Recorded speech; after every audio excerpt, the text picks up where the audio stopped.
আমি ভাইগা গেছি গা। হ্যাঁ, আপনারা আসেন। তো যিনি আমার নামে ফেসবুকে এটা ছাড়েন, আর একটা মানুষের ব্যক্তিগত বিষয়ে ঝামেলা থাকতেই পারে। ওই একটা কথা আছে না, যার বিয়া তার খবর নাই, পাড়াপড়শির ঘুম নাই। তো আমি আপনাদের কাছে একটা অনুরোধ একটা থাকবো যে আমি তো কারো কোনো ক্ষতি করি নাই, বা আমি তো কারোর কোনো বিরুদ্ধে আমি কথা বলি নাই। তো তারা কেন আমার বিরুদ্ধে কেন কথা বলে, আমার আমার ব্যক্তিগত বিষয় নিয়ে কেন তারা কথা বলবে? আর আমি জিলানি ভাইকে বলবো যে আমি আপনার এলাকার, আপনি আমার এলাকার, ঠিক আছে?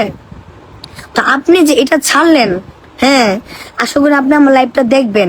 আপনি যেটা ছাড়লেন, আপনি কি বুঝে কি শুনে আপনি এটা ছাড়লেন?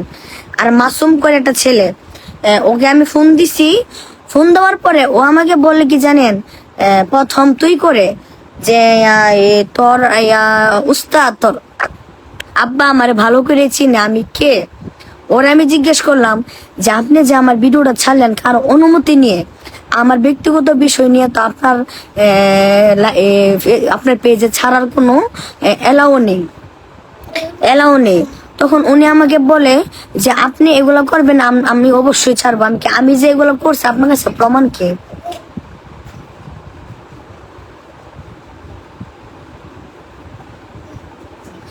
তখন উনি বলতেছে, আমি বলছি প্রমাণ কি? আপনি এটা কেন ছাড়বেন? আপনার স্বার্থ কি? আপনি কিসের জন্য ছাড়লেন? হ্যাঁ, তখন উনি আমাকে কি একটা, হ্যাঁ, ইয়া করার পর আমি ওনার সাথে একটা খারাপ ব্যবহার করছি। হ্যাঁ, উনি আমাকে বলে যে আমি বলে 14 জামাই নিয়ে বলে আমি আমি আমি শুয়ে থাকবো, ঘুরমু, ওনার বলে সমস্যা। তোমার করতাম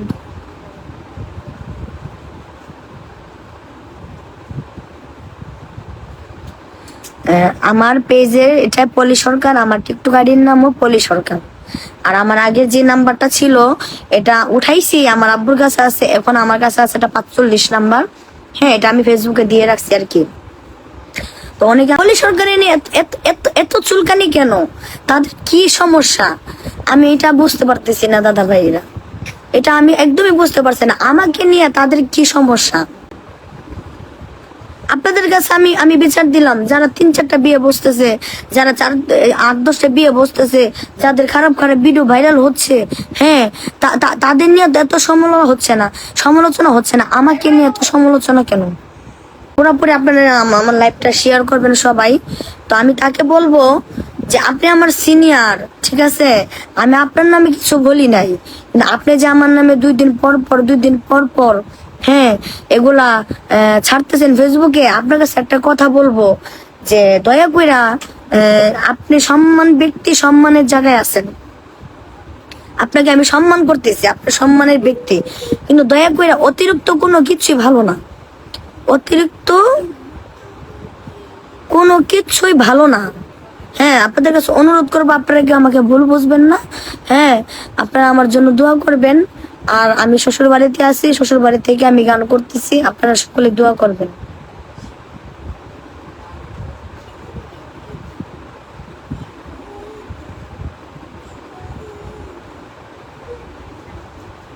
চন্দ্রাপু, আসসালামু আলাইকুম, আশা করি ভালো আছেন।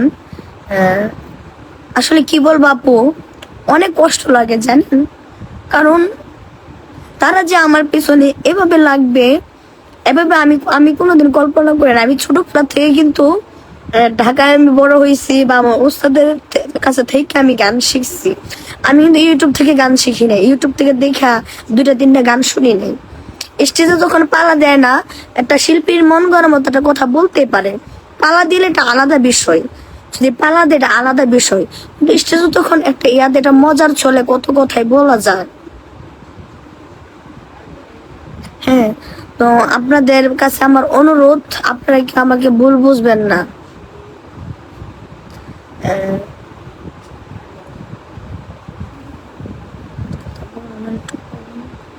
দেব, আপনি আমার মেসেঞ্জারে নক দেন, আমি নাম্বার দিয়ে দিব দাদা ভাই।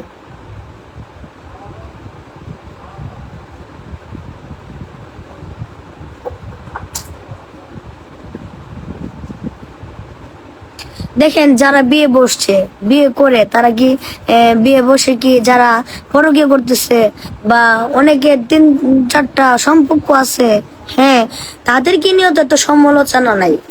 আমাকে নিয়ে যে সমালোচনা মিডিয়াতে, কেন রে ভাই? আমি তো তোমাদের বাড়িতে গিয়ে সেটা বলি না আমাকে 2টা খাবার দাও। আমি তো তোমাদের বাড়িতে গিয়ে বলি নাই যে আমাকে একটু থাকার জায়গা দাও।